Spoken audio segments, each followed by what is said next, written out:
Hello, ladies and gentlemen. Welcome back to Stranded Survivors. My name is Matt. I am one of your co-hosts. My name is Jericho. I'm a co-host of the Stranded Survivors podcast, and today we have NeddyTheNoodle for the second time on the podcast. He was our first ever guest on the podcast, and he's back for another. Neddy, how are you doing? I am doing fantastic. How are you doing? Not too bad, man. Honestly, just worked part of the day, and honestly, I've been grinding a lot of Black Ops 6, man. Yeah, same. Awesome. Dude, it's so awesome. fun. They did good with it. Yeah, they did. Yeah, I love the campaign. Do you guys play the Yes, campaign? I'm actually playing it right now. It's fantastic. They did a good job with it. How far into it are you? I had to speedrun it as fast as possible because we're actually making a story explain video for every Black Ops all in one video. What? So we've been playing a lot of Call of Duty for the past few weeks, and yeah, I think it's honestly like the best campaign we've had in a Call of Duty game in like since 2. Absolutely. Probably. In my opinion. Absolutely. Have to agree with that. It's definitely worth the play, Jericho. Yeah. Yeah. I'm not a campaign guy. I'm a full multiplayer guy. I already prestiged, man. Yeah, I saw that the other day. On like day 2 of the game, I saw you were level 48. I was talking to Steve, and I was like, go touch grass, Jericho. You guys are insane. Go feel the I got sun. 16 hours. Good Lord. To be young and not have kids and to be able to play video games all day again. Right. Of course, not that I'm trying to get rid of my kids, asterisk clarification. Yeah. Well, gee whiz. Neddy, speaking of lore, so you said you guys are sort of gathering everything for the Black Ops campaigns. Whether it's Black Ops or Ark or really anything else, where do you even begin with the whole lore search? Well, we've gotten it down to a little bit of a science, I guess. But not quite. I mean, this is really the first year that we've started to explore like other games. And really, we just, scout out whether or not something's worth covering. That's kind of the first thing is like, okay, we need to figure out, is this worth, like, for example, like we had a total failure recently with the Space Marines video. And it took us, it was a super valuable lesson. Every single time that we get like a totally disastrous video that just does super poorly, those are honestly the best ones to me because they're very demoralizing, but at the same time, they're also very useful in teaching us like, what do people want? What games are actually what games are interested or are people interested in seeing the lore for specifically? Because you'd be surprised at like which games actually have interest specifically in the story as opposed to the gameplay. You might have like 30 million people that play Call of Duty for the gameplay, and then a tiny fraction of those being, zombies players or campaign players, right? So finding that cross-section is the first step, and then we kind of go from there, and we just scour over any games that we need to. So, with that, I just want to really quickly ask, like, what has been your favorite video that you've made? By far the Wukong, Black Myth Wukong. Have you guys seen anything? I mean, surely it's huge. It's been pretty explosive in the, yeah. Did you guys get a chance to play it at all? I have not. Everything I know about that game is through your videos. Really?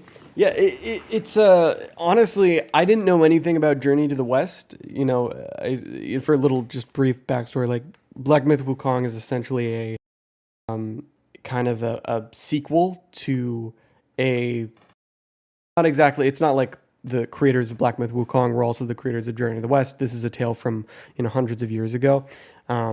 But it's very important to the people of China, and for a game of that scale and quality to come out of China was just a huge event from what I can understand for Chinese players. And so that's why it was so popular. But the reason it was so cool to me is like, it's just such a fantastical world and story, and I really encourage you guys check it out if that's at all your type of thing. Like it almost evokes a similar thing that Ark has, where it's just so like wondrous and cool. I don't know. It's the music. There's so much to love about the game. Music is very, very important. The way that the music can set the ambiance and the tone for a game, it changes everything. Yeah, 100%. Very awesome. Well, so that right there is a great example to segue like that. There's a lot going on with that game. Like you said, it's a very big, very fantastical world, and there's a whole lot happening. So, how do you even organize everything? Like, how do you not get confused? Do you do it all chronologically from what you find? Do you like find a character to hyperfixate on, or what's the strategy there? Yeah, we really just kind of take typically a lot of the games that we cover, because a lot of them are normally actually survival games, like or sandbox, like Satisfactory we covered at some point, Ark of course, or even Sons of the Forest, V Rising, Nightingale, Pow World. These are like a lot of the time survival games, so there aren't necessarily a lot of videos that already cover the stories. But if there are videos, those serve as pretty helpful guides for us to be like, okay, this is kind of what other people have observed. If we're kind of alone in the dark, then we just go, all right, I have a team of essentially there's three of us generally, just all together. And so two of my buddies will pretty much go through and with me, or they might play, we might sort of tag team it where we're splitting multiple games or multiple chapters and kind of just trying to optimize how fast and how much we can just soak in. We take lots of notes. We have our script pretty much from the get-go now, where we just start, outlining as fast as we can, to really just, there's a balance between making sure that we're getting it out fast as well as making sure that it's actually accurate and that we're not just like, spewing stuff out and just, it's so important, especially in like today when there's so much misinformation and disinformation about all kinds of things. I guess we just get really obsessed with making sure that we're as accurate as possible.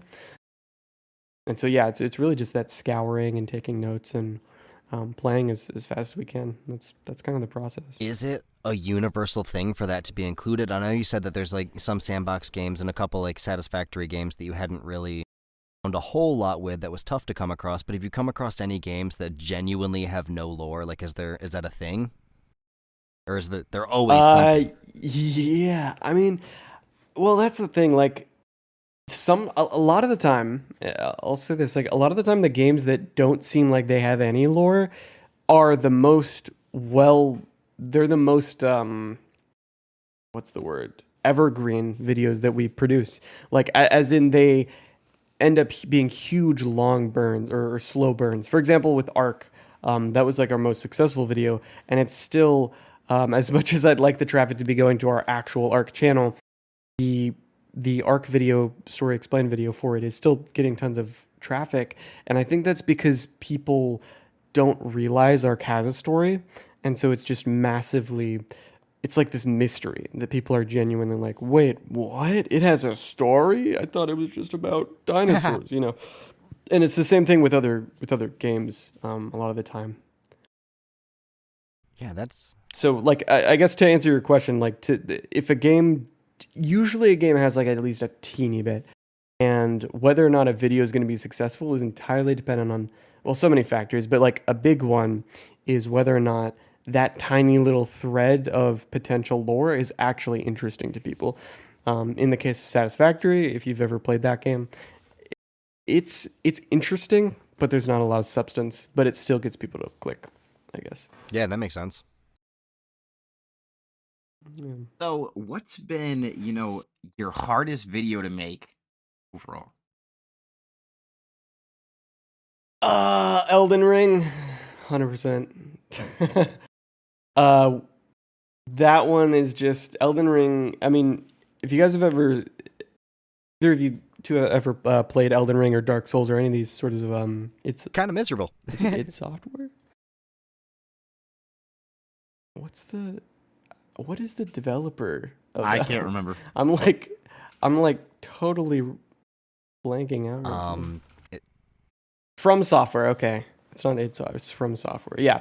So Elden Ring, just to give you some kind of like basic idea of kind of what is up there. Like the story, as well as not just Elden Ring, but for Dark Souls, a lot of these like Souls-like games have super vague and just very background, mysterious sorts of like stories. And when you're putting together like an entire explanation of this giant world that has like all these characters that are doing, like, there's like the queen that's like Queen America split herself off and then she like had children with herself, and it's like Far none out. of this stuff makes any sense. Like, how does this work? And there's like multiple cases of like people splitting themselves into multiple characters. Like, that's when you just want to put it all down and jump off a cliff. So that's why that one was so hard, for sure. Yeah, those high fantasy games, the whole like realm of science goes out the window, and that gives them, a whole lot of creative room, but it definitely makes tracking all that stuff a total nightmare. Yeah, and I think that's why people are so interested in them as well. Definitely. It's it's that question. It's just these questions get stuck in people's heads. For good reason. It's important to know why you're there in a game, in my opinion. Like, I'm big into the lore stuff just for the simple fact of if I don't know why I'm doing it, then I really, I can't get that into it. Yeah, exactly. That pretty much exactly perfectly describes why people watch those kinds of videos, Yeah, I think. 100%. Oopsies. Oh yeah, no, you go ahead. Great minds think alike. A lot of, you said your biggest success was or one of your biggest success was Ark. Like, what got you started on Ark? Just being a really diseased teenager that got really obsessed with the game, and kind of an uncompromising and an insatiable desire to impress the developers, impress the community in some way. Though I don't think I could really have communicated that when I was a teenager. It was more of just like a feeling. Yeah. And really just creating. So, I would like go into single player and just make these random cinematics that had they were just like random and just based to music tracks essentially. And eventually we I started to build a community around a server cluster that I had made about in 2019 or 2020, and from there I started to make some more, you might say, like professional videos or videos that had more structure and more writing components. And and then we made the survival stories, and that involved these big teams of volunteers that helped to body act. And that's pretty much where all that started. Really, just I think for people that want to make Ark videos, I think now is a fine time. Despite everything with ASA, I think the game is unwaveringly successful. Absolutely. Like, it's basically impossible to destroy Ark, for better or for worse. It is what it is, and so now is as fine a time as any. But I think that someone has to find a unique thing to pair with their insatiable obsession. I think that to succeed in creating like videos for Ark or any of that kind of stuff, you genuinely have to be pretty crazy. Like, you have to be able to get really obsessed with it. Yes. In a way that a lot of people just don't go so far. Like, you got to be really diseased, and I hope to see more diseased people in the Ark community, because it means that we're getting more unique stuff. And as much as I've very much I'm kind of in both realms, where it's like I've got one foot outside the Ark community and one foot still inside. Like, I just love to see it change and grow, and see podcasts and all kinds of different things that are being made and shared within it. So yeah, the community is definitely growing and branching out into ways that it hadn't in the past, and it's really hopeful for what's to come. I'd love to see it continue to branch out and all these unique creators come out of the woodworks, and we've got a really good following of people here in the Ark community as a whole. Yeah, and for however people feel about the premium mod program, for example, like that, I've seen, speaking of what you're talking about with like people branching out in different ways, the premium mod program has allowed people that previously wouldn't have necessarily been employed to be making tons of money. And I've seen this firsthand. Like, I can't dispel figures or anything, but I have multiple contacts that I've seen the exact numbers. And it's insane how much money certain premium mod creators are making. When I know for a fact, back in ASE, they would not have made that kind of money. It's genuinely mind-boggling. And of course, all the associated parties ownership are taking their cut. But despite that, like, without that, these mod creators would not be making so much, and that allows them to continue to grow and learn. And I think the more we see other areas branching out, it just creates like so many different opportunities for people. It's really interesting to observe that. Okay. So, I think something that kind of comes up that, you're saying for, say, to these people, like you want to see these kind of cool new things come to light in Ark, or like new creators with that. What is something that necessarily maybe you don't want to do or don't have the time to do that you would love to see someone do for Ark? Oh, good question. It's a really good question. Yeah. Um, there's a That's a good question because, like, generally, if there's a not and I'm no magician at all this, but generally, if there's a thing that takes a lot of time when it comes to Ark and Ark projects, there's a good chance I'm going to want to do that thing specifically. But one thing that I cannot do on my own 100% and will never take the time to learn myself is just making music. That is something I pay people to do. It's I kind of passed that window. Didn't start learning music when I was a kid, and so to see, it would be really cool to see more people taking on Arc type music, whether that's like orchestral kind of primal type stuff, or the more synthy sort of technology based stuff that's really like that's like Genesis kind of music, Yeah. Gen 2. A lot of the stuff you hear there, like just seeing more creators like Aether and Chaos. He very much hasn't been around too much in the past year. He'll crop up every now and then, but it'd be cool to see sort of creators that really are just really obsessed with Ark and making kind of Ark music that Gareth can take a look at, and then he can be like, "Yo, it's my one fan that makes exclusively music that's remixed based off of my music. Let's go." And imagine, you got me thinking now, I would get super excited for a premium mod collaboration. Could you imagine like a whole additional soundtrack with Trans-Siberian Orchestra or something like that? That would be so cool. Yeah. I mean, I think, like, to me at least, I'm most interested in music that is archy, Fair. but like is in different tones or uses different instruments, and so you could explore different cultures in the kind of still circling around the theme of Ark and using the motifs, every now and then. It doesn't have to be exactly adhering to it. It could still be totally original variations. But I'm most interested a lot of the time, and it's the same philosophy. I really appreciate mods that really go in and try to respect the original source material of Ark and make something that really fits into the Ark world or aesthetic, art style.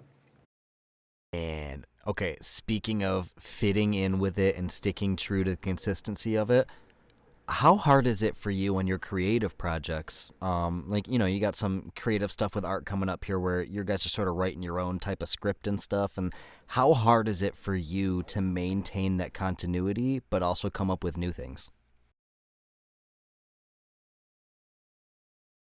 Again, like, really, really, really, really good question. I think that kind of question is something a lot of people will have to grapple with, whatever they're making, whether that's like a comic based on Ark or a mod especially, or a map, or whatever. And I think, like, it's difficult because it's so easy to fall back on existing characters or existing features, and to sort of, I guess it's difficult because essentially, like, we're making fan fiction basically. Yeah. And that's really what it is at the end of the day, no matter how stretched out the medium is or how advanced it is. And so it's it is as hard as it is to work within the bounds of a world that you've already fleshed out to copy it to like sort of ridiculous extremes, I guess. It's hard to compare it to anything because I really haven't built any totally original works before that were as large in scope as a lot of the projects that we have in our future. But making sure it's accurate is actually one of the rather easy things because we already spent so much time with learning the story, being able to tell that to people. So I would say as far as like fact checking and stuff and keeping it accurate to the universe, that's probably the easiest thing, which is kind of funny to us because it's like, we unfortunately like are so nerd emoji about this universe that it's like that's the easiest part, not the creating new stuff, which is absolutely a whole challenge. But Definitely. So, you talked about things that you're doing. So, Frozen Seed is one of the things that, you have upcoming. Like, I think, probably potentially some people would ask, especially since making your second channel, like, is this going to be on your main channel? Are you still doing Frozen Seed? And how are things going with that in general? Yeah. So Frozen Seed at the moment, we've essentially got the first like episode fully written. At the moment, we haven't been able to move forward too much on it because we're still in this transitionary phase with our actual company itself, where we're still trying to make sure that we can essentially like be sustainable. And we've, because we essentially realized, and this is getting a little bit, sort of a little detailed as far as like where our funding goes, but we realized like a month or two back that our income to income spent on labor, so as in like essentially paying contract workers or employees, is like an insane ratio that would not be considered sustainable. It's like as many as at an average of like 80 to 85%. That's probably not usually a figure a company would want to be sharing with the public, but it was important for me to realize like, oh wow, okay, we are barely making enough money to invest into anything else because we're paying everyone like so much. So, or so much proportionate to what we're essentially making. And so, we've really had to take a much better approach where we're like, okay, let's focus on sustainability. Let's focus on continuing to build out this new brand, and really focusing on the first channel and making sure that it's going to be good and learning as much as we can about like what games are most interesting to people when it comes to the story and all that. And then, to really get at Frozen Seed and everything, the second channel has been our little project on the side to allow us to continue to make Ark videos, despite the fact that they don't, bring in much for us. It's really us trying to go, okay, we want to continue to try this whole Ark thing, despite the fact that we've really completely changed the brand of the channel. And so, that's our transition of, okay, we want just Ark there on NeddyBite, which is what we sort of call the second channel. And we're going to grow it over the next couple of years and just see, it's going to be really slow for sure. We're just going to see how it goes. And so as far as Frozen Seed, what we're going to be doing first is a little bit of a change of plans, and honestly feels kind of like an ASA situation, where Frozen Seed is sort of our Arc 2, and ASA is our Ascended Stories is our ASA, where we're using the Ascended Stories for the island specifically, which is essentially this remaster of the survival stories, just all in one video. Using this to essentially see how well the second channel does with a video of that length, and just to see, all right, is this going to be sustainable? Because that's mainly just our for exclusively Ark channel now. So if we did finish Frozen Seed, we put it on there, who's to say that would totally flop? We need to have data to test, and so that's what Ascended Stories is for. Sorry for that super long answer, but Oh, you're good. It's a good answer. And well, Speaking of, I guess, yeah, it's a bold transition. Do you have a more on topic question, Jericho? I was about to make a bold transition. No, I think that that was a great answer. Go ahead. Yeah. So you had me thinking. You made a comment earlier about Arc 2 being unstoppable and all the things they're doing with that. So what direction do you know? I know very little about what's going on with Arc 2. So do you know what direction origin story wise they're going? Is it before or after Arc? Is it in the process? Like, can you explain some of what you know about the lore already? So as far as Arc 2 goes, I don't think it's ever going to see the light of day. I Touche. think ASA is absolutely unstoppable. But Arc 2 is clearly a project that has been put to the wayside, and it is just not a essentially based on Snell's report from some kind of quarterly earning a couple months back. We know that they don't value Arc 2 enough currently, or at least the market. They don't see, they're using ASA to test the market to see if it's actually viable for them to, to be putting out Arc 2 and to expect a level of success from it that they want to see. And I think that they're not expecting a very successful launch of Arc 2. If they did launch it, even if it was ready, which from everything that I've seen, it doesn't seem like it's actually ready. It's kind of stuck in development hell. I don't think we're going to see Arc 2 for a year or 2 years or 3 years. I think it's just going to be outright canceled. But Really? that's my very bold take. And, You heard it here first, folks. I don't see anything with Arc 2. I think it's in development hell, and it's a failed project in so many ways. I think ASA has clearly taken over the spotlight when it comes to the Arc franchise, for better or Yeah. for worse. And yeah. Do you think that the community is going to accept that? Because I know, not everybody, but a handful of people that I've talked to have almost made statements that make it seem like Arc 2 is going to be contingent on them continuing to play. One of those, if they abandon this, then I give up, blah, blah, blah. Like, do you think that's a problem we're going to see in the community, or do you think that they're just going to sort of accept it and move on? I think they'll accept and move on because Yeah. from everything, I've been in this community for like 10 years almost. And, it's we're all, anyone who plays Ark, we're all pretty much just very diseased folks to Yes. varying degrees, and we don't pretty much the flavor of decisions is not something that usually off puts a lot of us. We're just like, all right, it happened. Leadership made some catastrophically stupid decision again.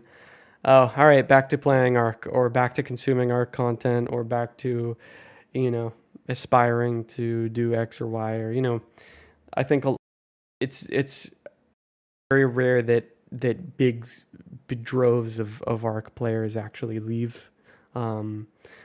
There's really nothing that's been historically bad enough that it has significantly sort of crippled the community's attempts to be playing the game and continuing to interact with it. Just because it is again, and I say this a lot for better or for worse, just because I'm pretty neutral and sort of maybe a little passive aggressive when it comes to the Arc IP overall.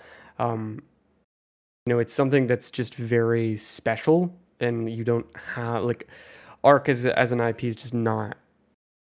It's just a really unique IP. There's not a lot out there that does all of the things that it does, especially with the mod systems and everything in ASA. Yeah, so you kind of said you don't know if Arc 2 is going to come out. I just want to throw some numbers that Google said and just kind of get your opinion on that, of course. So, the launch, it says that Survival Ascended has sold approximately 2.6 million units across all platforms. And the DLC, so Bob's Tall Tales, has sold about 400,000 units. And then it says the premium mods have generated about 1.6 million, with 50%, of course, going to the creators. You feel like that's a lot? Do you kind of just what's your opinion on all those stats? Where do those stats come from with the mod revenue specifically? To be honest with you, I just typed in how many copies of Ark Survival Ascended were sold, and that's what the AI told me. At the bottom, next to the okay. AI answer, there will be a little paperclip symbol. Click that, and it will tell you the source. Titan.net. Yeah, I'm definitely curious about because I haven't seen a whole lot of like numbers on the specific sales of premium mods.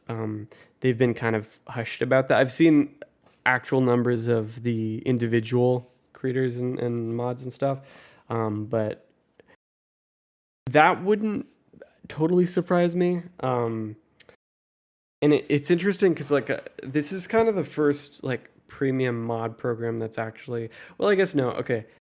Microsoft and Minecraft Bedrock Edition has all of those like packs and stuff like that people sell.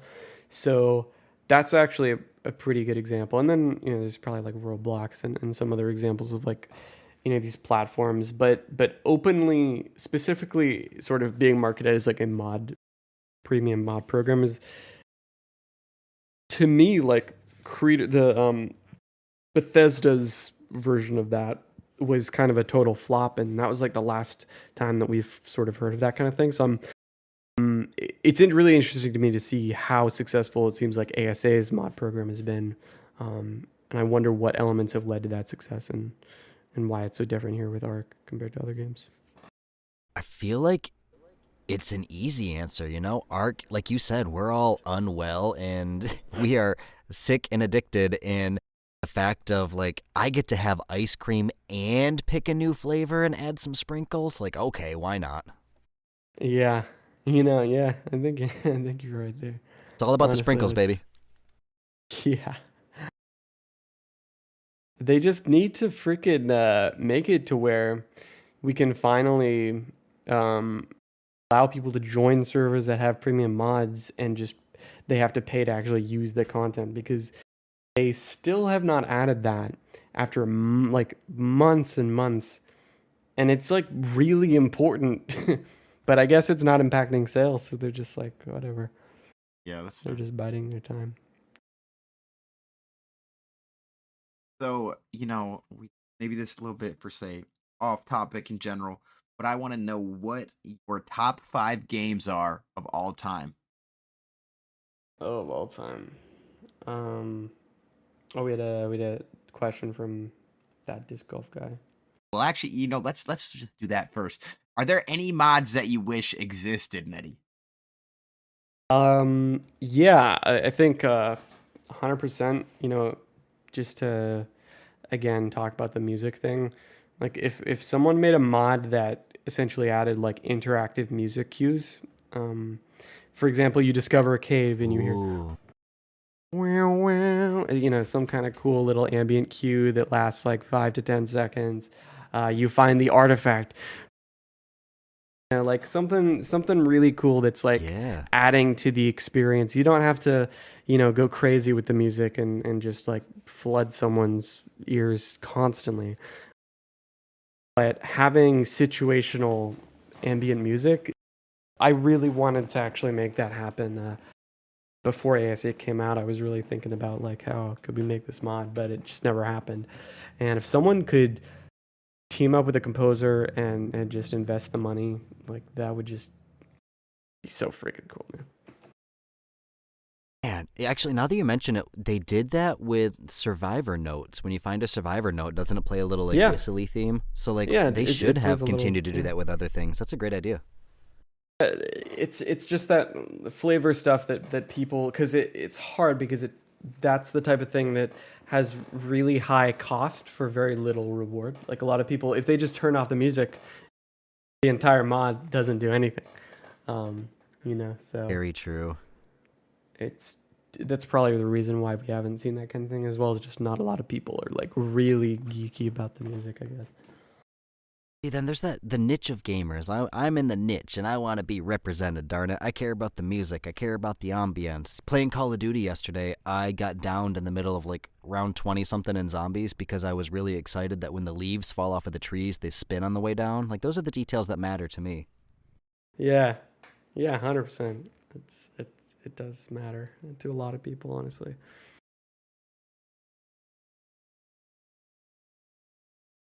Jericho, what's next? As I was saying, Okay. What is your top 5 games? This year or like ever? Oh boy. Breath of the Wild is somewhere. You know, probably like Breath of the Wild is probably number one, to be honest. Just What that is? Legend of You Zelda, communist. I'm sorry for everyone. I'm done for now. the Nintendo Switch, the Wii. Then Ark would probably be number 2. Black Myth Wukong number 3. Okay. Silent Hill 2 remake number 4. Okay. Just recency bias. Okay, that shit was amazing. I didn't even play the original, but it was sexy. So good. Number 5, Barbie Simulator. I don't know. Did you say Barbie Simulator? Yeah, he did. Is that a thing? Hey, I'm not judging. I just wanted to make sure I heard you correct. Barbie selfie generator. Yeah, that's okay. That one. Make sure you guys go check that game out. Yeah. Go check that one out. Now something like Power. I don't know. Nightingale. Some obscure survival game. 7 Days to Die. Yeah. Good choice. Good choice. Classic.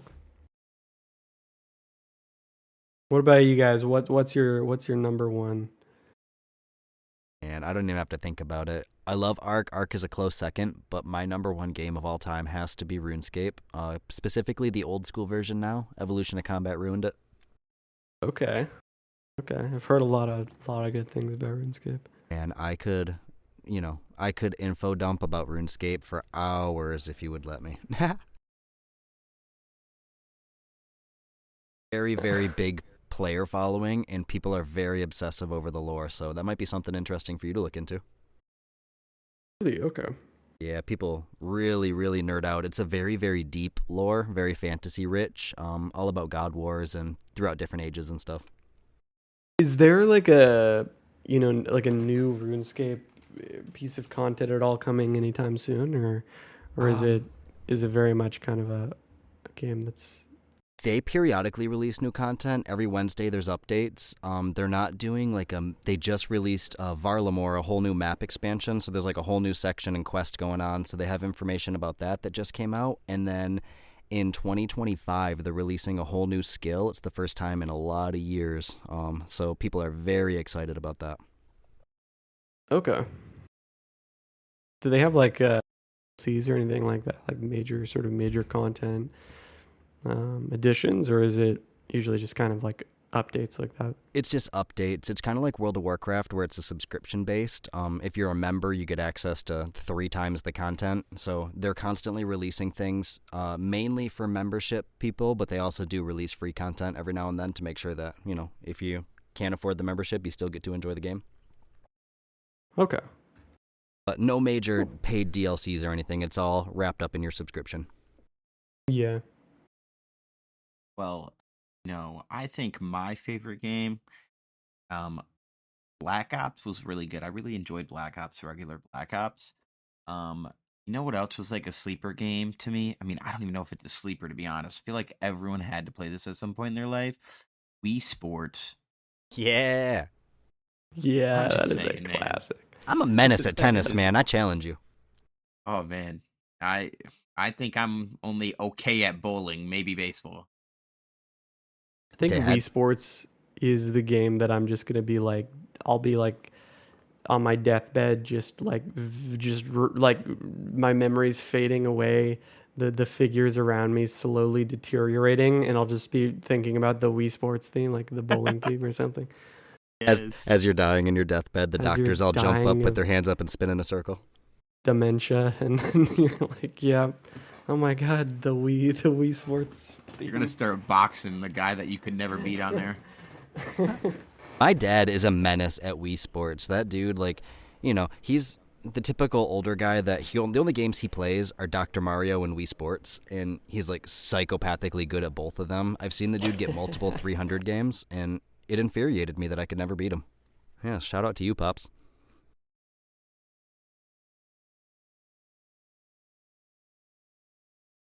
Gee whiz, you got me down memory lane now. I sort of forgot Wii Sports existed, Jericho. Have you played the new one for the Switch? Isn't there like a new version? It's not the same. It's not the same? There is a new one. I don't even know what it's called, but it's just nothing can beat it because it's the sure it's on the Switch, but the Switch is not as revolutionary as the Wii. I think. You are so right. Am I biased? I don't know. It's just like it's a handheld. We've had handhelds before. We had a 3DS. That's very true. The Switch. Yeah. The Wii is the only console that I have ever waited in line on Black Friday to get. It was so hard to get when it first came out.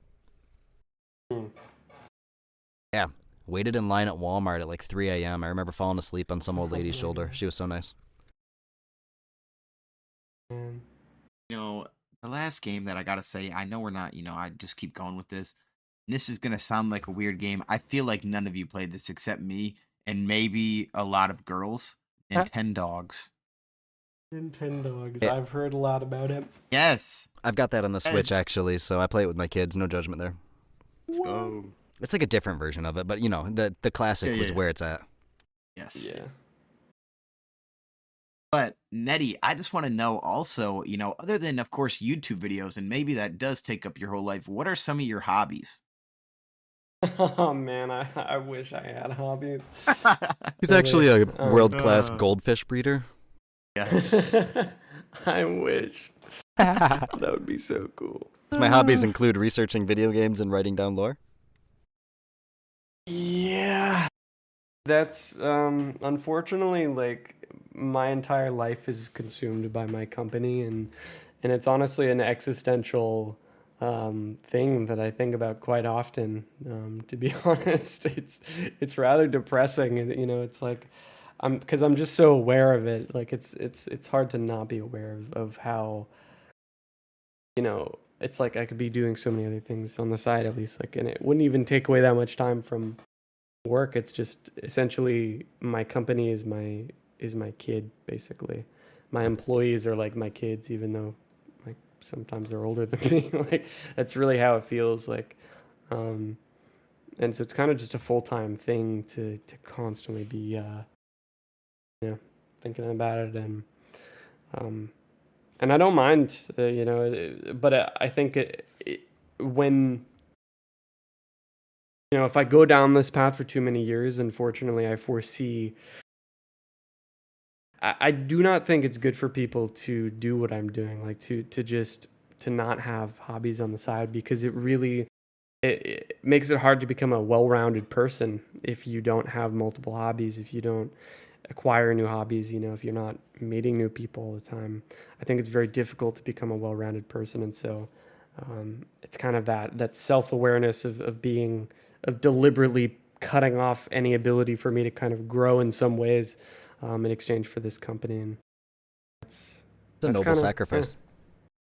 I mean, it is what it is. Kind of in exchange for that, I'm focusing a lot on learning and learning a lot about animation lately. With a lot of the stuff that we do with motion capture and Unreal Engine and all of that. So, yeah, hopefully at some point I can be as cool as you guys with your hobbies. Well, okay, so hang on. You said, first off, thanks, you're so sweet. But second off, so like, you said your employees are your kids, your child is your company. You also mentioned about, the stresses that it's been feeling and facing. So how difficult and what strategies do you use to not only keep the company going, all the self-sacrifice, yes, but you have to create a culture as your company and as a boss for your employees. How hard is it for you to create and maintain that culture, or does everybody just mesh so well that it is autonomous? It's pretty effortless. It's pretty much that. I mean, we're all very much definitely on the spectrum. Yay, go team. And we're all just diseased, and we joke about it all the time, and I think I very much covet the kind of almost like Michael Scott if he was actually just like aware of how dumb he was. Like pretty much that, just all the time, just like goofing off and being serious about the things that need to be serious about. But really, I think having the kind of, there's kind of this balancing act between, making sure that everyone is taken care of, exceed as well as possible, like exceedingly well, while also being very, like, not taking it too seriously. And that's kind of the culture, I guess. We're not huge by any means. We're a very, very small company, but yeah, it's very, like, we have a lot of contractors essentially beyond like people that are on payroll, and a lot of those contractors are just in our little company Discord. And honestly, we treat it like your average Discord server that's just totally unprofessional, and it's really silly and fun.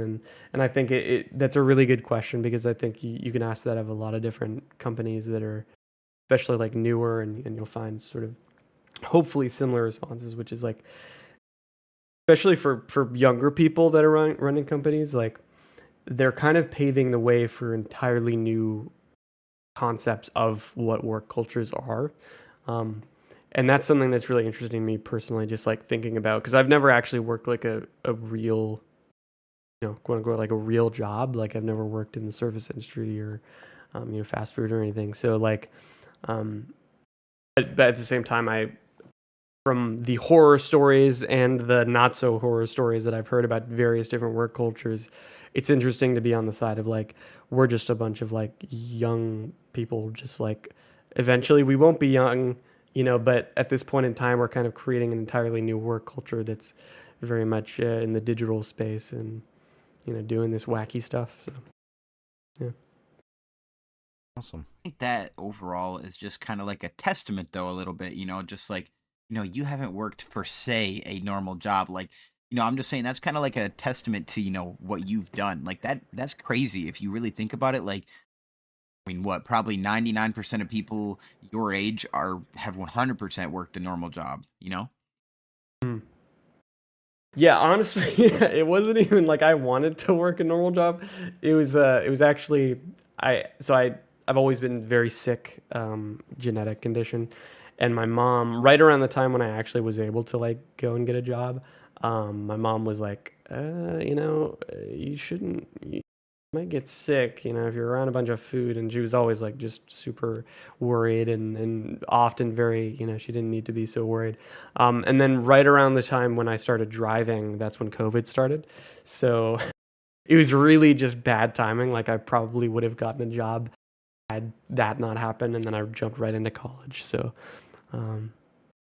but yeah, like, from everyone I know, they're always talking about how awful it is to work at Starbucks or somewhere. And I like hearing their stories, because they're so ridiculous so many times. Like, hearing just how insane the pumpkin spice latte ladies can be, that are like screaming and spitting all over the microphone about their orders, and yelling at these poor like service industry workers. Like, That brings up an interesting point, though. Do you think that, because if you didn't have to go out there and, you didn't start in there, that's totally okay, that was the path that was, created for you. That's how life works. Do you think that if you had gone a different direction and started off in the service industry or something like that, do you think that you might have fallen into the mental trap of, this is my safe paycheck, I need to stick to this, and maybe have not even had the opportunities you have now? 100%. I think about that a lot, actually. I think like, and that's what's challenging, is like, a lot of the time, I talk to a lot of people that really want to try experimental work and get into certain things and start learning Unreal Engine, or really like taking some kind of artistic talent to the next level. And a lot of them do exactly what you're describing, where they're really focused on like the safe paycheck, and it is a huge risk to kind of, I guess, when you're born in the risk, not to sound like I'm like Batman or something. To Bane over here. I was born in it. When you're born kind of like, or when you're just always like not really feeling like you ever have security, specifically in like a home sense, where it's just like, I was homeschooled pretty much my whole life. So things were very, very different childhood wise. And, so I guess I just never came to find that security. And so, or financial security, independence security, kind of like a kind of independence that people often probably find when they are exposed to, grade school a lot and learning to, sneak out with their buddies to, go get some beer or something, that one of their older brothers, bought, or, all these kinds of different great coming of age activities that I never did. Right. And so it was always just like, well, I mean, I'm probably always going to be on my own, probably always going to have to figure out some kind of business that I make. That was kind of my rhetoric that I told myself growing up as a little kid. And then, and then just like, I guess I could never imagine working under someone unless they were paying me like copious amounts of money, because it'd be like silly to reject a deal like that. But it's always felt like, just like I have to just figure stuff out for my own, on my own. That's just like the way that life goes for this specific person. That's because that's how it feels. Solid answer. Thanks for sharing that with us. Yeah, of course. Go off on you guys on that tangent, but yeah. No, I appreciate it. The transparency is awesome. You talked a little bit, about like things you've been doing. So, you've been messing around with the Ark Dev Kit. Is that correct? Yes, sir. Yes. So, I've seen a couple of your things through the Ark Dev Kit, watched a couple of your streams, whatever, right?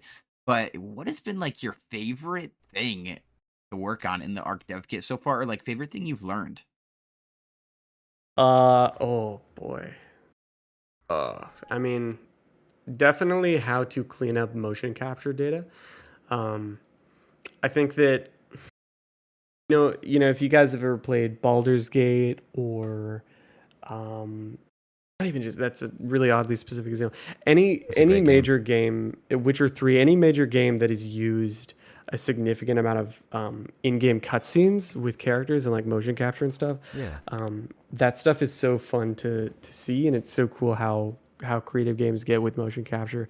And working on using motion capture within the Ark Dev Kit has been really fun, because it's like creating my own little versions of those Baldur's Gate or Witcher cinematics, but just inside the game itself. Kind of this extra step beyond traditional machinima, you might think, like, kind of what we were doing before. So that's easily been the most fascinating and fun thing to learn about, especially, probably the most fun one was when mom says to do chores, but you're gaming. That, I don't know if you guys have seen that. It's just so fun to create just horrific monstrosities and, just more of that. It's, I love horror, like creepy stuff now. I've really grown to like it, because and that was purely for Frozen Seed. Like, I didn't like horror stuff before Frozen Seed. And they were like, oh shit, I need to learn. And then I just got obsessed with it. It's so fun. Are you guys into horror media? Yeah, I am not. Okay, we got a big difference. Yes, yeah. Who said they are? I do. I really like it. I am one of those people that I really desire to get scared, but a lot of the horror media nowadays, just I don't find it scary anymore. You know what I mean? So I obsess over it just for chasing the dragon, if you will. Yeah. Have you seen there's this new, okay, it's what is it? Terrifier 3. Have you seen that? So I'm petrified of clowns. I would honestly rather hug a shark in person than see a clown. So no, I have not seen that one. That's the one that'll get me for sure. Terrified of clowns. Oh my gosh, I gotta watch them. I want to watch the third one. Well, I want to watch all of that. I haven't seen any of them. I just learned about them today though, and they look so cool, and I just gotta see that. I'm not too afraid of clowns. I think he's kind of hilarious actually looking, but. Yeah, it is kind of more of a comedic scary, if you will, so I'm sure I could handle it, but it's not been something that... I've seen a lot of it on TikTok, but it hasn't been something that I was like, oh man, I definitely need to go watch that. Yeah. It looks really good, though. I honestly, now that we're talking about it, I would like to see them. Yeah, I'm just kind of interested in... Because he doesn't...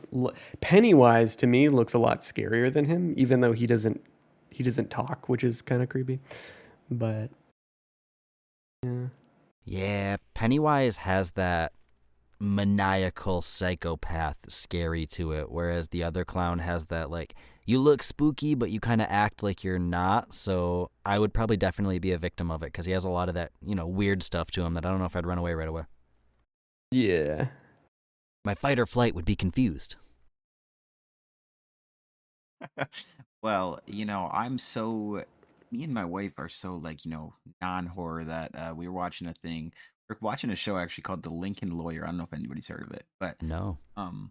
we were watching this show, and the lawyer was getting, like, he was in a parking garage, and, like, of course it was like a dark scene. Like, this guy you can't see his face, and, like, he just starts chasing this other guy, like chasing the lawyer, and then, like, gets ready to start shooting him, and then my wife's like, I don't think I can go to bed.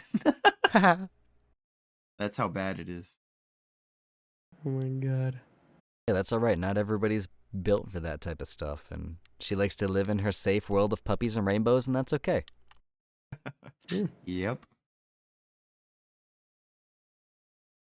Man. So we got a lot of, we talked about Ark earlier, but of course, just how the questions I think in my head, it goes everywhere. Neddy, have you seen the news about Fear Ascended? I have, yeah. I've remained pretty. I've tried not to say anything because honestly, these days I try not to. No, I'm just kind of so passive aggressive about Ark, and I don't like to. Nowadays I just don't want to share that kind of energy because I'm getting sick of seeing it from myself. I know that people are sick of seeing how pessimistic and annoying I am about it, so I just kind of try and shut myself up. But I've just been observing, kind of just smugly watching from the distance. What do you guys think about it? I am personally like a little, of course, UE 5.4 has been delayed until Q1. So a lot of, performance bonuses that, either people maybe with like weaker PCs or different things, like just a performance in general people were looking for. It is very sad. I think we all did expect a delay, but that's quite a long delay for the whole Q1. And I'm assuming it's not going to be till later Q1, in my opinion. And then the Fear Ascended, if how they worded it is correctly, in that, pretty much everything except the color of the dinos for Fear Ascended is all on Club Arc. I think that's like very frustrating for a lot of players, especially because, that's what people were looking forward to. And, it just kind of brings the fun out of the Fear Ascended event. Because, you're not getting all these skeletons or all these skins and all these, different things. I think it kind of, like I said, brings a lot of the fun out of it, and I think it's very disappointing for a lot of people, sadly. Yeah. That seems to be what I've seen from a lot of people like GP or Aurora or just general players all over. Yeah, part of the big fun about the holiday events is being able to craft all the things and bring it all back with you, and 6 months later still have a skeletal wyvern and stuff like that. So I'm bummed out that it's all sticking on Club Arc. I haven't messed with Club Arc, so I don't even know what it's about, but the fact that it's not like the main game kind of bums me out and rubs me the wrong way. Yeah, I'm definitely gonna open a Club Arc server here soon on my cluster, pretty much like right when the event happens. So hopefully I'll kind of see how people interact with it, but definitely not. I don't get what the deal is with why they're doing that with Club Arc, and they're just forcing. I assumed kind of, at least from everything we've seen with Club Arc so far, it's more of like a supplementary thing as opposed to trying to actually force people to play on it. I agree. So this is definitely, like I said, my head just goes everywhere. So I like to ask all these random questions. Is, maybe people want to know, just because they've, heard you do videos before and seen you do videos before, is what is your setup? Like just a quick rundown of like maybe like some things you got for your whole setup to do videos. Yeah, so man, we've got let's see. As far as my main machine, really, and that's really just it. Like, I've just got one PC that I use. I've got one for my employee that's over on the other side of the room. that we built initially as a streaming PC. But this thing's got a RTX 4090, which I bought pretty much as soon as ASA came out. As soon as I saw how poorly it ran on my 3090 Ti, I think it was. Like, well, I need that extra performance. Didn't matter because I still can't run ASA on my 4090. Oh no. Especially because I got a 4K monitor somewhat recently, and then that just made it even harder to run. But yeah, then we've got this really old crusty keyboard that I've had for like 4 years, and all the keys are worn down, so you can't even really tell what letter you're looking at any given time. But it works, and it's beautiful, and it's got red lights. I like the red. We got like 64 gigs of DDR5 something funny RAM. Ryzen 9 3900X. That's about it's kind of just a decent PC. Kind of just, something I upgrade with the times as soon as a major new GPU comes out. Probably going to take a look at least at the 5090 or 5000 series whenever that happens. But it's definitely not the most pretty. I'm not exactly the most organized when it comes to my setup and having like super matching anything. It's kind of just I care a lot about function over look pretty much. That's the dream. What about you guys?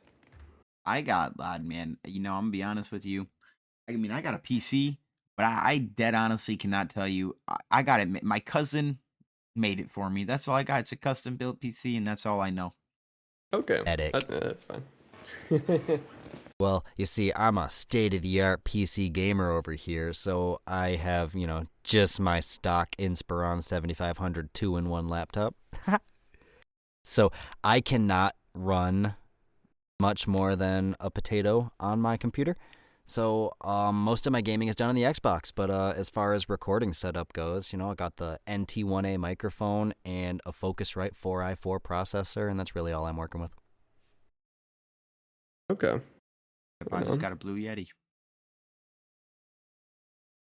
It does the job, honestly. Yeah, I'm with you on the whole function over aesthetics. Aesthetics are nice and all, but if I'm the only one who's really going to see it, it's not worth the extra stress over matchy-matchy. Yeah.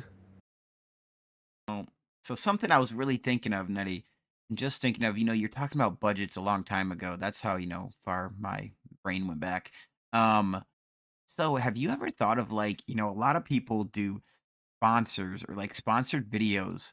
Like, have you ever thought about, especially for, your bigger projects, like getting sponsors and, kind of pitching the idea to, investors or sponsors? You mean for like the Ark cinematic stuff? Just like almost, or like the Frozen Seed, like, do you have people maybe for you know what I mean? Like to be able to help you fund that? Yeah, so that is something that we considered right after the GoFundMe, and we're like, well, okay, people don't care to invest in this because it's very like in retro, in hindsight, like it was very obvious why our GoFundMe didn't go super crazy. Our goal was like gigantic and in scale, and we just totally missed the mark there. And we were thinking like, okay, well, maybe we can find investors and kind of the type of thing you're thinking about. It's definitely a possibility, and we were looking at it, but we ended up just kind of focusing so much on the main channel instead, and kind of going with the same approach that my same philosophy in life in general, which is just like, well, no one else is going to give me anything. Like, I don't want to beg or even try and like take out loans or I'd rather just kind of fund something myself, like take the time to figure out how to make the money and rather than spending that on yachts or giving myself any of it, I would just reinvest it back into the projects that actually are fun to make. Or, not to say these story explain videos aren't fun. They can be very, very fun, but it's a lot more gratifying to work on stuff that is very artistic in nature. as opposed to, hey guys, in this 1 hour long video, I'm going to explain the entire story of the monkey game. It's a lot more fun to kind of be like, okay, I'm going to take 3 years to make this giant labor of love that is probably has just taken 10 years off my life, but it was worth it because it was very fun, that kind of thing. So, yeah, I guess maybe there's a certain level of stubbornness. It's just like, I kind of just want to make the money and fund it myself so that no one else is, it's kind of just like, if it does poorly, that's on us and no one else has to suffer from it, I guess. Yeah. But that's a very, I wouldn't recommend that approach for a lot of other, teams. It's just me being a stubborn gremlin, basically. You're not a Scorpio, are you? Unfortunately, actually. Wait, is that how did you know? I'm a Scorpio as well, and boy, are we a bunch of stubborn-headed fools sometimes. Oh my god. No, I don't believe in the whole, whatever your sign stuff is, but it just seems like every time I hear stuff like that, people just so happen to be a Scorpio. What day specifically? I'm November 9th. Okay, I'm the 12th. Oh, really? Oh, That's awesome. Well, happy almost birthday. wow. Thank you. Your birthdays are coming up, man. They are. Yeah, definitely. They are. What do you guys got planned? What do you got planned, Matt? To be honest with you, not a whole lot. I have reached that magical age where my birthday is just another day and the kid needs a diaper change. I kind of want to be at that point just because, I don't know. I try and, well, actually, I have all of my family members' birthdays on my phone now, so I actually am able to remember them. But when it comes to my own birthday, I could just change a diaper, honestly, at this point. I could just, I appreciate when my family is really nice and they're like, hey, we invited your brother over, but I'm just like, I'd rather just hang out with them just, any other day, It doesn't have to just be because it's my birthday, Yeah. It's like, I don't know. I don't know about you, but it just feels weird to me. Like, everybody quit making a fuss about me, Yeah, it's like, let's just, hang out anyway, Yeah. Just, yeah. I feel you on that. Jericho, when's your birthday? August. August. Okay. While ago. Yeah, you young buck. All right, my last question for you. I know you got to get going. So my last question, and it can be a real short answer if you want it to be, but when you were talking about how easy it is for you to keep your inconsistencies straight, the same can't be said for everyone. Even big franchises like Harry Potter, I can go down a whole rabbit hole. I've seen a whole lot of inconsistencies in the Harry Potter movies that kind of bug me. So, have you noticed any major story inconsistencies in any games?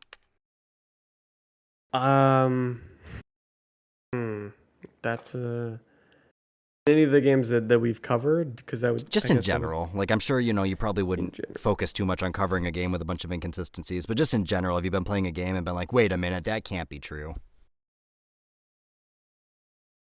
Definitely Call of Duty, after having just analyzed the hell out of everything. Beyond the fact that it's just military propaganda, I wish I could have talked more about that, to be honest.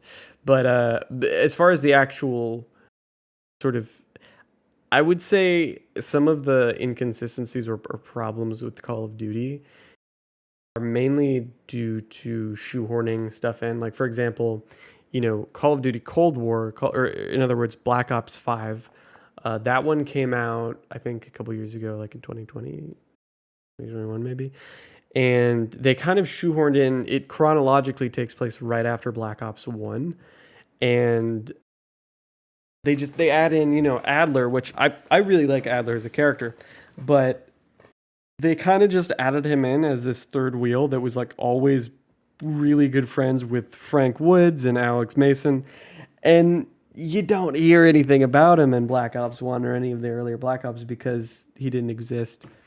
So I guess that's one thing that feels really weird to me when franchises just shoehorn in these characters that were always just buddies with these main characters that we've come to know. You know, Was it Cold War that they introduced Adler? I could have swore that we met him in Vietnam. I believe so. So there was a mission in Cold War in Vietnam that makes sense. we kind of introduced Adler, but Okay. but yeah, I believe he kind of came out of nowhere with Cold War, and you know, and again, like he's a really fun character. I think he's voiced by like a really well known. Let's see, he's voiced by Bruce Thomas. It looks like, which I don't actually know him from anything, but he has a really sexy voice, so you know. He does. There you go. I will give you that. He's a dope character. Good actor too. Yeah, honestly. But yeah, I think like weird inconsistencies like that are always just strange. That's totally fair. Yeah, those are the things that bother me in a game. Like you said, if they were best friends, wouldn't we have heard at least a memory in the past? Like Woods is like, hey, maybe we should tell Adler about this when we get home, you know. Who the heck is that? Who's that? Well, Nettie, I got one more question here before you get ready to go. And Yes, sir. no, totally just blanked my mind actually. So guess I'm not gonna ask that. Nerd. That's all right. But overall, do you like have any plans for the Extra Life? Like, are you doing anything for Extra Life for Ark, or anything like that? That is a great question. So we did Extra Life a couple years. I think we started back in 2020 or 2021, and this year we are kind of just a little busy with a lot of stuff going on. So we actually just with everything with sort of moving the second channel over. I was thinking about it actually a couple days ago. I was like, what if we on the second channel we did a Extra Life stream, had a goal of like $100 because I feel like that's at that point sort of how much we could raise with the second channel and the reach and everything that it's got. But yeah, I think we're just kind of like super stumped with a lot of work at the moment, and we at least like for me personally, I really loved to always stream kind of around the time that Wildcard was, and so but next year definitely looking to even just next year, like it's at some point maybe in December, do some kind of charity event. But what about you guys? Is that something you're at all thinking about, or because I know pretty much all kinds of different people are always. We would really Extra like Life to stuff. if we can figure out how we can be most helpful. I know that if I were to get on and try to stream and raise money, that I would stream to my wife and nobody else. So I know that I'm not able to help much in the realm of streaming. So if you have any advice for how I can help out, that would be fantastic, because I would love to. I'm poor and I can't stream very well. I actually really suck at streaming, so I honestly wish I could offer advice there, but I don't know why I'm so bad at streaming. I'm just genuinely like it is. I would so much rather pay someone to like. I don't know why. It's just like I feel like an old man when it comes to streaming. Yeah, you and me both. I'm that grandpa that can't figure out FaceTime, and I'm just sitting there at an awkward angle staring. What is a stream? What is a scene change? What is that? How do I flip the camera? Well, Nettie, we appreciate having you on. I know, this is going to be a great episode for everyone to listen to. Is there any shout outs or anything you want to, give to anyone? Yes. Actually, guys, check out. It's ya boy. It's ya boy, Gas Ya Boy. boy. Hold on. Let me find his exact Twitter account, okay? Because he's been doing some pretty cool stuff. Let me see here. Where is it? Why can't I find it? Wait, hold on. If I go to following and then most recent, he'll be on there somewhere. Okay, here we go. Jesse Charette. He's been doing a lot with Unreal Engine 5, and I actually, he reached out to me a couple weeks back, and he was like, "Hey, do you think I could learn anything about Unreal Engine from what you're working on? Would you like to could I ask you a couple questions?" And then I, just popped in VC, and we just, we'll sometimes just work for a couple hours together, and it's really fun. And he's been doing a ton of stuff with Control Rig and animating Spinos and stuff. So go check him out. He's at ya boy Gas Boy on Twitter. Heard it here, folks. Awesome. Go check him out.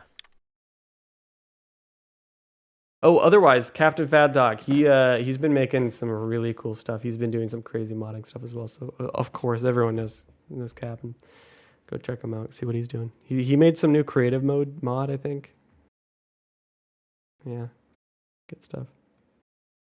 But thank you guys so much for having me on. It's been super fun. And, yeah, thanks for your time, man. We really appreciate it. It was a solid conversation as always. And don't be a stranger, man. We would be happy to help out in any way, shape, or form that we ever can. Yes, sir. Yes, sir. Thanks, guys. Thank you very much, everybody. Thank you guys very much for making it this far into the episode. We hope you enjoyed this solid interview, and I hope you guys enjoy the rest of your week. Have a great rest of your week. Remember, Mondays, 9 p.m., you guys can join us, such as people like Cowboy, Exodia, and Disc Golf Guy joined us this episode, so thank you to them. And make sure you guys join us at 9 p.m. Thank you guys very much. Thank you, Neddy. Have a great week, survivors. Keep on surviving.